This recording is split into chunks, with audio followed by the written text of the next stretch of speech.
Today on Jurassic Architect, we tackle the thorny question of entrances. Hello and welcome back to Tricolor Gaming with me, Fletcher. And welcome back to our Jurassic Architect Park. Now, it's been a while since I've done a part of this. I do apologise for that, but obviously with the recent Jurassic World Evolution 2 DLC and news, there were other things to do videos on. I thought this week we'd get back to this park and do another part. And today is technically part 2, where we're going to be tackling entrances. Part 1, if you remember and you haven't seen it yet, there'll be a link in the corner of the video. Part 1 was all about the environmental design of the map, and you can see that here we already put in our big key environmental parts, the raised areas, the rivers, and we also drew, using these terrain paints, a general idea of what we wanted this park to look like. Today we're tackling this area just down here, the entrance. Now, entrances are probably quite a difficult thing, I think, for people to do. It's usually the first thing that people start with when they're building a park, and in my experience it seems to be where people then end up stopping because they don't like the entrance they make, and they then leave the game as a result. So hopefully today I'll be able to give you guys some ideas on how to make really nice looking entrances. Now, the first question that we need to ask is what type of entrance we're actually going to build. And there are basically two questions that need to be asked. Are you building a tourist park, or are you building a facility park? If you're building a tourist park, your options are either the Jurassic World entrance or the Jurassic Park entrance, because they're the only two that really suit a tourist-focused identity for the park. If you're building a facility park, then you have those two, but you also have the additional DFW entrance, and you could also stretch it and probably also include the Malta-style entrance as well. For this Great Britain park, I want to create a tourist-focused park, so that really gives me two options. The Jurassic Park style entrance, let's plop one down, or the Jurassic World style entrance. Now, I think there are good and bad points to both these entrances. The Jurassic Park style with the thatched roof is very nice, but the problem is the helicopter. Britain doesn't really do a lot of helicoptering. Like, around big sporting events like the Formula 1 at Silverstone, yeah, you'll get a lot of helicopters. But besides that, you don't often see them outside London. One of the oddities about a lot of British theme parks is they're not allowed to build over a certain height, and they have to be really considerate about noise. So having a big helicopter style entrance down here on this very beautiful part of what I assume is supposed to be somewhere like Cornwall or Devon coastline, it just doesn't make very much sense to me. So I think that one is out. The Jurassic World entrance, while I think it's a little lacking in understanding actually what style of entrance this is, you have to use a lot of imagination to see what's going on here, I think it suits a British park very well. The obvious idea for me is that there is obviously a subway or underground station beneath this, and we're actually just seeing sort of the top area where people are coming out. And actually, if you go to the London History Museum, there is a underground tunnel that goes directly from the closest underground tube station to the museum. There's actually a subway tunnel from the station to the museum, so I can see it being the same thing used here. With the entrance picked, we need to decide where it's going to be. Now, we know that this is going to be our entrance area, but the bigger question is what the orientation is going to be. One thing I always advise people to do is to make sure angle snap is turned on. You can see here that it's snapping to the angles in the game. We don't have it set to where it could be any angle like that. Angle snapping your entrance is really important because it means it just gives you a perfect angle for everything else that comes after if you need it. We could place it here directly ahead. You get a very nice view of the ocean in front of you. But that kind of defies the point of this lake/river bit down here that we put in the first part. I want to put the entrance, I think, somewhere here, against this ridge of rock here, because it means that we're going to have better views in the end. Now, I'm going to place it down and use mod just to get it as close to the mountain ridge as possible. I know that I want to avoid using mods as much as possible with this park, but there are some things where I'm going to be very specifically using it for. I think we might just give it a little bit more space on the flank so that we can make proper use of this area here. With the entrance placed down, we can now have a look at the views that we're going to get. And one of the oddities about this building is we've actually got seating areas on the left and right hand sides. And I think people kind of forget that with this particular building. There's actually stairs in and out of this at the front. So you kind of need to have some path here, really, to establish a route for that, if you want to go for realism. But just having a look at what views they've got from these. So on this side, they're going to have a view, obviously, of the river and the mountains and the ocean. And then on this side, they're going to have the lakeside here, which I think works, personally. Now, another oddity with this particular building is that we have two path spurs, 1 and 2. Now, if you use, I think it's the medium path width, you just put down 2 medium paths there and there, you can see it gives us a perfect double thickness path with a gap in the middle. That means you can decorate the gap and you can start with a perfectly nice path. And this is another tip I would suggest to people, is that really the thick path is not that thick. I would always double thickness paths in order to give yourself a really nice thickness. It doesn't look too spindly and noodly. I think spaghetti path is the term that Evo coined for it. I'm going to go up a little bit further than just those two. We're going to go up by 3 minimum path lengths, and then we're going to cap it, and then we're going to go across 1, and we're going to do the same thing. Going to keep the path thickness. There we go.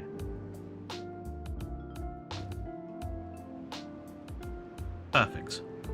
Because I still want the the main entrance to cross this water source around here, with the artificial bridge that we're going to construct. Now, the actual entrance itself, it's important to decorate the immediate area. Again, I'm going to try and avoid using mods where appropriate, and I'm going to show you basically 2 different ways. So, the first thing you can do if you're not using mods,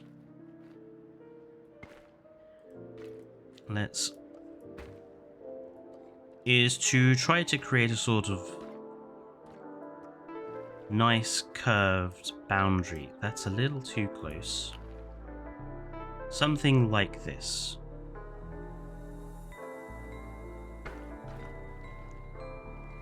That gives you a nice boundary line around the edge of this. Then you can use that boundary to place decorations inside. Let's see if I've given myself enough room. So you can use that boundary, as you can see, to place down decorations, to give yourself a nice hedgerow between them. You don't want hedgerow, obviously, because we don't want to spoil the view that we're providing people. You could probably resort to using the decorative plaza pieces or even potentially just using slightly lower types of foliage, like maybe plant pots. Or even you could resort to something like the wall pieces, like these. Creating a nice divide between the two areas is one possible strategy. I'm going to make use of mods for this, and we're going to put the path all the way up to the edge of the structure. We're not going to go too far down. Now we've got quite a big gap on this side, and this sort of gap is useful. So I'm going to create a dead straight piece of path to the edge of the water. Here, I'm not going to do that because I don't want to ruin the aesthetics of having the river and small pond here. I want to use vegetation for this bit. But we are going to make this path a little thicker.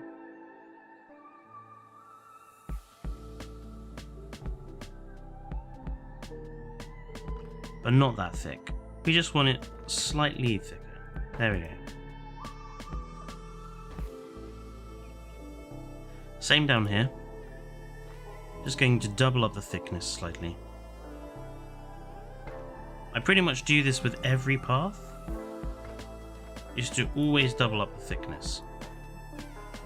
Thin paths look awful. Thick paths look good.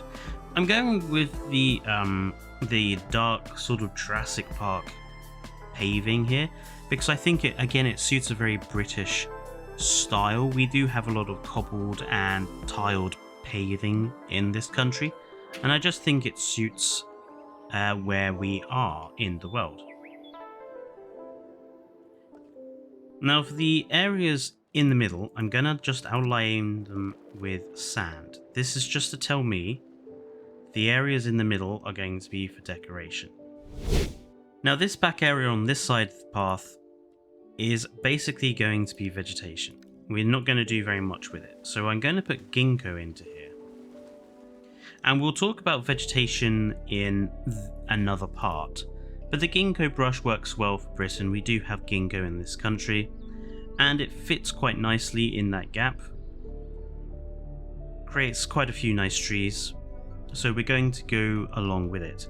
This area of the back path though, we want to separate it off. Now, if you're not using mods, the best ways you can do this are either with a piece of fencing, something like that. I quite like the small electrified fence from the Jurassic Park era because it doesn't look too substantial. If you compare it to, say, the DFW fence or the Jurassic World fence, they just look over the top. The small electrified fence in the Jurassic Park era almost looks like a normal fence. So that's one type of fencing you can use to sort of divide off path from vegetation. The other thing that you can do is you can use plaza pieces. I call them plaza pieces, planter pieces. And again, you can see here by using the angle snap, we've actually set ourselves up so that we can perfectly put in decorations along this piece of path here. So obviously, if you are going to use planter pieces, I suggest you use the bigger ones. So that would be these sorts of concrete boxes, the wooden concrete boxes, or the really long Planter A Rocks 3, which is the longest of them all, and you can place them all the way down here. You could also use the fountain pieces, or you could even use the really big classic wall pieces. Now, I don't want to use the classic wall pieces because I think they're a bit high. So what I'm going to use are the Malta wall pieces. These are really good, I think, for doing this sort of thing. And obviously with mods I can put them very close together, but even without mods, if I just put one down and make sure that I'm not clipping through, which it should tell me. So according to the clipping thing, you know, that's as close as you can probably get them without using mods. That still works in my opinion. So even without mods, you could still make a reasonable wall with those pieces. You just have to have the patience, and obviously building it on an angle snap really does help. Now I'm going to manually place these wall sections down using Uniq's Move It mod, because that way it won't destroy any of the vegetation I have placed down. And that's a tip I would say: if you are using mods, use Uniq's Move It mod pretty much at all times to move stuff into place. And we're just going to phase them into each other. Like I say, I want this build series not to be too mod heavy, but I also want to be able to show people who are modding the game, or have the game on PC who maybe aren't modding, the sorts of benefits of having some of these mods. And at some point I will also probably do a video just showing people who are new to the game and have it on PC how they can install mods for themselves. So there we go. We have a perfectly nice wall there. And like I say, even if you're not using mods, you can get that reasonably close. We could probably do with having one more wall section at the end of the path, but we'll save that for the time being. Over here we have a similar situation. We want to divide off this area from the nice river and water area that we're going to create. So I'm going to put down some more wall and planter sections, and I'll be back in a second. So again here, just to demonstrate how you can make things look without mods. Here we have a mod using planter wall section where they're all very close together. But even without mods, these aren't clipping into each other. They're not showing up as overlapping at all. That's generally sort of how close you can get them in my experience. And if you have a bit of a gap between them that's very big, I would just stick a tree or something in here. This is not clipping into either of them. You can make something that's almost just as good. A tip I do want to give people when they're doing these planter-based wall sections is to not always use the same type of wall planter section. Planters should not be all of the same, because if you do that, then it makes things look a little robotic. So we're going to mix and match the type of planter that we're putting down here. And remember, we're getting them this close because we've built on a snap angle. See, that's a snap angle, that's a snap angle, that's a snap angle, so is that. These curved pieces are the only ones I've had to manually place down at using the angle rotating button off snap mode. So that's the advantage that building on angle snap gives you. It gives you the advantage of being able to snap things to a perfect angle. I'm just going to remove one or two of these. Let's remove that one. And I'm just going to place down an alternative planter type. Let's plant down some of the desert style ones. Now we'll talk about vegetation in a second. So I think it is one of those aspects of the game that people occasionally struggle with. So for this guest area, I want to make utilization of this area for some guest seating in the guest plaza. Obviously we also have to have our bridge. Now I want the bridge to be kind of somewhere like here.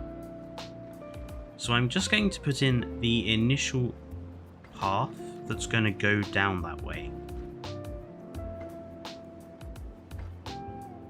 So that's going to be our bridge, and that's going to lead to this area here. So that gives us quite a big space next door to where the entrance is. And like I say, we're going to make this into a guest plaza. We're not going to have it totally up against the water because I want there to be space for vegetation. Something like that I'm happy with. You can see as I'm building, I'm switching between using maximum lengths of path and minimum lengths of path to get that perfect straight line and to make the path work as best as I can. You can see that here the thickness varies a little bit, but I'm okay with that. So we've actually got quite a big plaza here now. And then on this side, again, I want the path to sort of travel up along the river. And again, so if you have a situation here where you see the path does something awkward, you can either try and get it to work, which that does, or alternatively, if you just keep using small path lengths,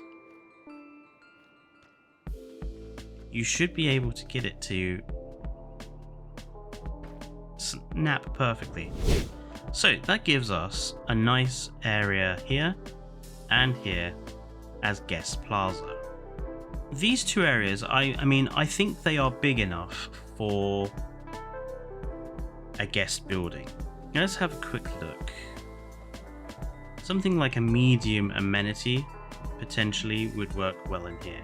Yes. Okay, so we're going to put one guest amenity on this side, and we're going to make it a medium shopping amenity, because having a gift shop close to the entrance does make perfect sense. So we're going to have one guest amenity here. This is going to be plaza and garden. When creating guest plazas, key tip is to change the color of the path. So all of our guest plazas we're going to have in this lovely red cobblestone. I'm not going to have the cobblestone all the way up, so you see where we've got this gap in the path there. I'm going to use that to create another separation. It's important that there be lines of separation in the park. You don't want stuff to appear cramped. You don't want stuff to appear overly full, because that just then makes the park look claustrophobic.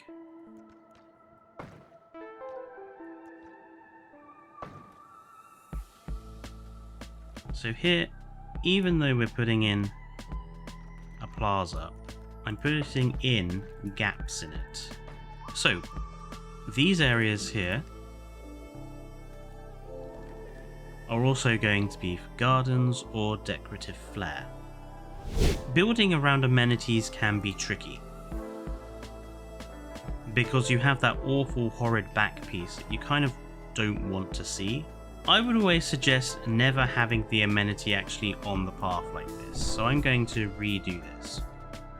Give yourself a bit of a gap. It doesn't have to be huge, just enough to move the amenity away from the main path. Then we're going to put it down, and that gives us an area out the front.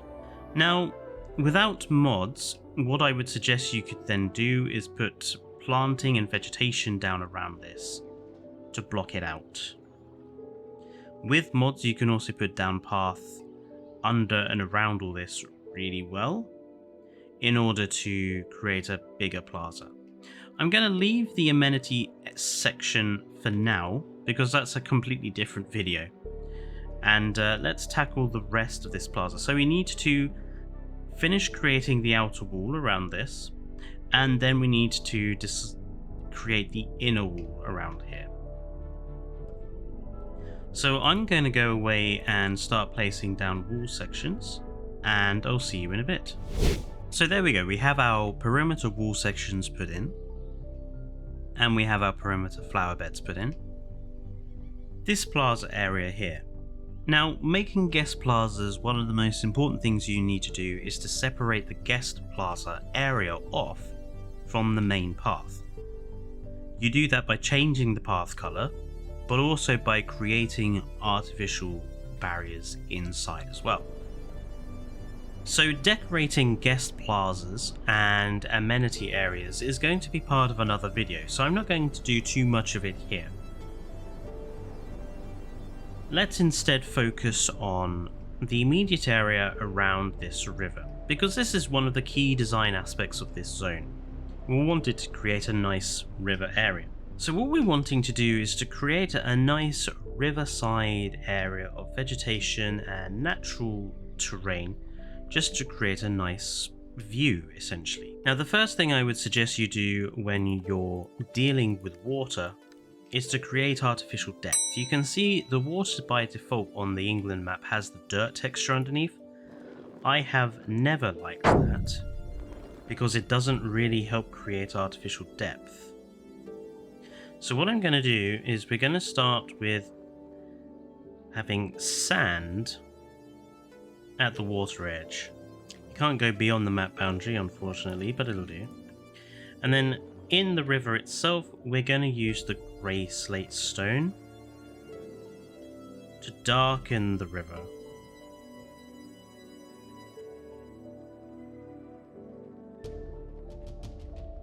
Give the bottom of the river texture.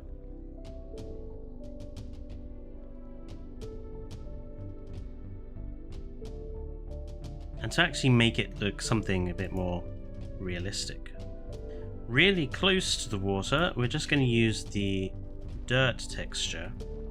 Some places we can't do. So against this back wall, we're going to use the rock texture, because we do have some quite aggressive cliff edging there. And same here at this top end of the park of the river. We've also got some very severe cliff going on. I mean, one thing I would say as a general criticism, I don't think Frontier have created a sort of European or a British texture brush very well. We don't really have this color of stone. I think something more like chalk would have been better, but that's just my own little annoyance. I mean, what does that look like with the grey, actually?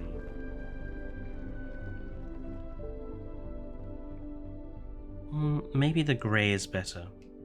We'll keep the lighter stone over there, but we'll use the grey stone for here, because I think it just looks a little nicer.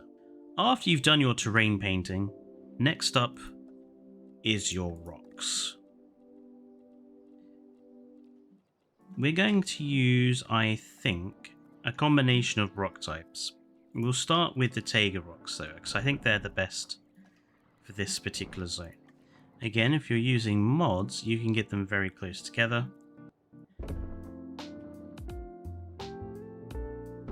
If you're not, this process may be a little more annoying. But we're just going to keep building up on the rocks. Basically, go from small rock to big rock. No, go from your biggest rocks to your smallest rocks. But also don't forget where you've got land. Now on the land, I'm going to switch to a different rock type, something that's a little lighter in coloration. Don't just use one color of rock at all times. That's the key thing to take into account. From here, once you put down your rocks, your hardscape, think about the vegetation. Now, Great Britain is actually pretty good for vegetation. In this country, we do have a lot of the temperate trees, but we do also have a lot of areas where you will see things like the palms. You will see things like these really big acacias or monkey puzzle trees, and you will also see things like spruces and firs and really big bushes. So you can actually if you're doing the UK map, use a nice range of vegetation types. So I'm going to vegetate this whole area next to the river, and I'll come back when it's done. Now you can see here that I've already gotten quite a lot of the vegetation planting down, and now obviously with the advantage of mods I can do things like give vegetation very close together, if not overlapping, and burying particular vegetation types like the palm bushes or these big bushy Mediterranean trees down into the ground for extra types of bush. But even if you're not using mods, there are some particular best strategies that you should have in mind. When placing down really big tall trees, think about leaving gaps between them. Don't put them too close together. And always vary the type of tree that you're placing down. Don't stick to one type of tree. Consider putting in other tree types all around them. Like say, Great Britain is pretty good with its types of tree that we have growing here. So I can vary this quite well and it be still very realistic. Don't forget to vary the heights of tree types you use as well. So when placing down vegetation and creating garden areas, there's sorts of 4 different things I like to think about when I'm doing it, and 4 things that I think are key to making good looking ones. Firstly is hardcore, that is putting stones and things down, which you can then use to build vegetation around, which you can see I'm doing here. Next is layering. So that is creating a range of heights with the vegetation, making sure it's not all just the same height, which helps to make the vegetation just look a little bit more realistic. Next is color, which we'll get to in a second. And finally, using a range of vegetation. Vegetation is not all the same type. Even in something like a hedgerow, you will get vegetation of different types. And I've always felt that it is important to avoid having the same type of vegetation in one spot. Now, colour is very difficult to achieve on Jurassic World Evolution 2, and I accept this because everything is basically green, and that can be potentially a bit off-putting. There are ways around it. You can place planters down. Planters here and there around vegetation, just to disguise the colour. It's not a very good solution, but it can help. You do also have certain types of flower, but I find that the problem with these flowers is that they're just too small. Even bigger varieties like the plant potted variety is bigger, but you'll be placing a lot of them down. There is the bushy tree plant flower thing here, which is probably the biggest flower you'll have and works well enough. But I found the easiest way to add colour is to just use the autumn trees. Now that's of course if you can, because obviously if you are not playing with all foliage on, you won't be able to. But I found just placing down a couple of them. And, you know, in Britain we do get a lot of different like primary tree colours. Like just down the road from me there is a tree literally that's got sort of blood red leaves. Not blood red, sort of red wine red, maroon coloured leaves. So the way I see it are these are not autumn trees. They are just trees that are potentially just a different colour. And I'm just a little bit limited in reds and oranges. But you can see even placing down the occasional red or orange tree, it does help to lift that awful tendency for everything to be green. And even if you're not using mods. So that's going to overlap on that direction, so let's put that one there, and another one there. Yeah, I'm just gonna make this area without mods. We're just gonna put down a couple of succulents. There's no overlapping going on there. No overlapping at all. So you can create the layering, the color, and everything, and it still look good without mods. And that's a key thing I want to make clear with this building series. I might be using mods where I can, when appropriate, but that doesn't mean that this sort of building series isn't useful to you guys that don't have mods. Because the general building tips I'm going to be providing here are the sorts of building tips that you should be following in general. Layering vegetation around your rocks, using a multitude of different types of tree, using different colors of tree, layering your vegetation. It's all stuff you should be doing normally, and it's all stuff that you don't have to have mods. Like I've always maintained, mods make good parks great, they don't make bad parks good. Now once you've put down all your vegetation, and I think there's a fair amount here, I think this is acceptable, we need to just fill up some of the empty terrain, and what we're going to do is we're going to use a range of the other smaller brushes. So I'm going to make use of quite a few flowers. We're going to occasionally vary things up a bit. We don't want to always use the flowers. Start by putting the brush vegetation around where you already have vegetation, because that helps to add to the layering that you have going on. And then where you don't have anything, you can still put stuff down, just turn the intensity down a little bit there, and remember to swap out the types of vegetation you're using, turning the intensity down and just tapping away to give yourself a range. Occasionally give yourself some really thick areas, like here where we have this mock little waterfall going on.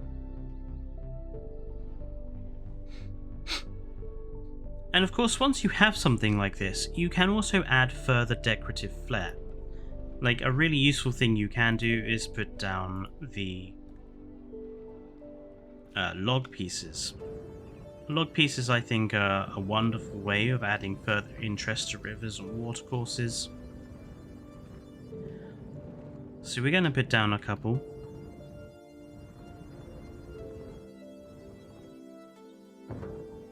Obviously, one of the annoying things is that they do remove vegetation around them.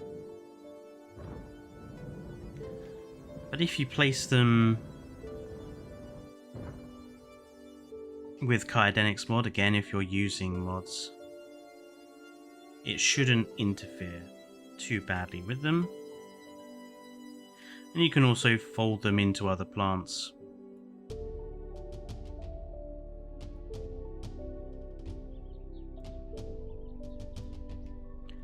Logs help to just break up again the idea that this is just all vegetation and completely fake. We want to always try and get rid of that idea that this is all totally fake. You can also put down things like statues in here, or perhaps the park gate. I do quite like putting park gates down in decorative areas just for a nice bit of recognition. Where shall we put them? I think we've got this area of like sort of empty space here, which is good for gates, for a set of gates, just as a decorative touch. There we go.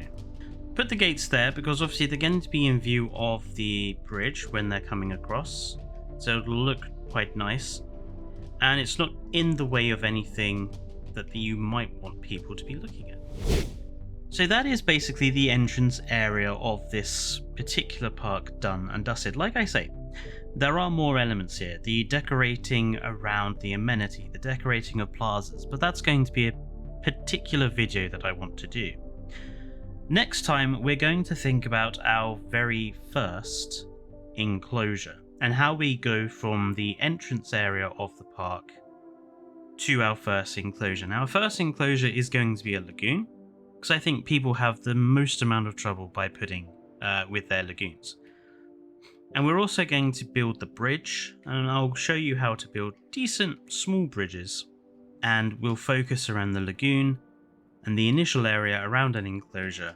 Don't forget to like the video and subscribe for more content from all of us at Tricore Gaming, and let me know down in the comments what particular things you would like me to tackle in future parts of this building series. I'm going to try and put out more of these parts more quickly now that the Jurassic World Evolution 2 news has sort of stopped for a bit, so hopefully I can put a couple of these out in the next few weeks.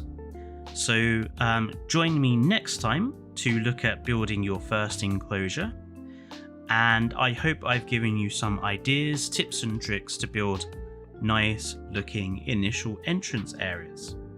But until next time, stay safe and goodbye.